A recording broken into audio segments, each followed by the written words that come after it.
Scholar's Nest। दोस्तों, Elon Musk की company SpaceX ने यूएस एफसीसी यानी United states federal communication commission से हाल ही में एक ऐसी परमिशन मांगी है जो आज तक के इतिहास में कभी सुनी नहीं गई।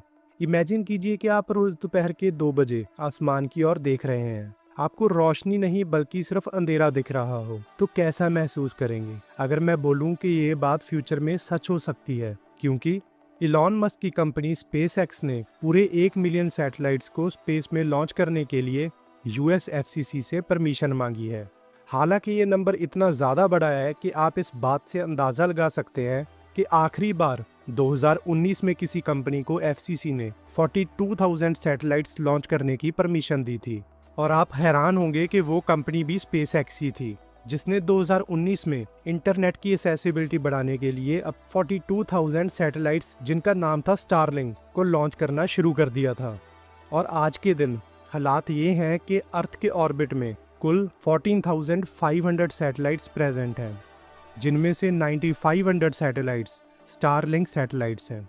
और सिर्फ इन्हीं 9,500 सैटेलाइट्स के 3 लाख कोलिजन केसेस सामने आए थे 2025 में। यानी एवरेज माने तो हर दिन 822 कोलिजन्स ऑर्बिट में होते इन स्पेसएक्स की स्टारलिंक सैटेलाइट्स के। और सोचने वाली बात यह है कि इन सैटेलाइट्स का नंबर 1% भी नहीं है, जितना स्पेसएक्स कंपनी आज ऑर्बिट में सैटेलाइट्स लॉन्च करने के लिए परमिशन मांग रही है। आखिर क्या वजह है स्पेसएक्स 1 मिलियन सैटेलाइट्स अर्थ के ऑर्बिट में लॉन्च करना चाह रही है? आइए इस वीडियो में जानते हैं।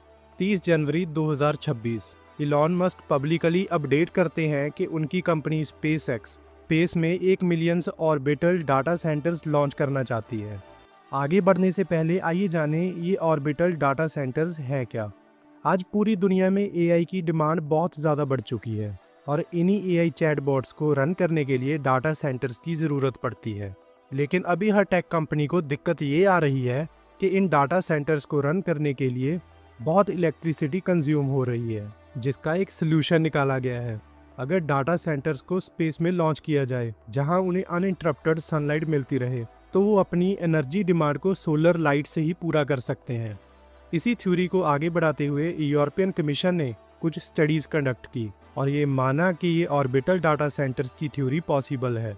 इलॉन मस्क इसी थ्योरी के बेसिस पे 1 million orbital data centre satellites launch करना चाहते हैं। लेकिन सवाल ये भी आता है कि इतनी सैटेलाइट्स को अर्थ के ऑर्बिट तक ले जाने के लिए आखिर स्पेसएक्स को कितने रॉकेट्स बनाने पड़ेंगे। इलॉन मस्क की कंपनी स्टारशिप नाम के रॉकेट की डेवलपमेंट कर रही है, जिसको बार बार यूज़ किया जा सकेगा, यानी रीयूजेबल रॉकेट। मतलब सैटेलाइट्स को ऑर्बिट में लॉन्च करने के बाद ये रॉकेट फिर अर्थ पे वापस आने की क्षमता रखेगा। इससे भी खास बात इस रॉकेट की ये है कि एक फ्लाइट में ये रॉकेट 200 टन तक का वेट ले जा पाएगा। हालांकि अभी तक इन डाटा सेंटर सैटेलाइट का एग्जैक्ट वेट और डायमेंशन का आइडिया नहीं लग पाया है, पर चलिए मान लीजिए कि वो स्पेसएक्स की रिसेंट लॉन्च की गई स्टारलिंक सैटेलाइट के साइज की ही हो। मतलब एस्टिमेट लगाएं तो हर रॉकेट एक लॉन्च में 100 सैटेलाइट्स ले जा सकता है और 1 मिलियन का टारगेट हिट करने के लिए स्टारशिप रॉकेट को 10,000 लॉन्चेस कंप्लीट करने पड़ेंगे। और अगर इस रॉकेट को हर घंटे सैटेलाइट्स के साथ लॉन्च किया जाए तो स्पेसएक्स 1 साल में ही 1 million orbital data centre satellites को अर्थ के ऑर्बिट में छोड़ सकती है।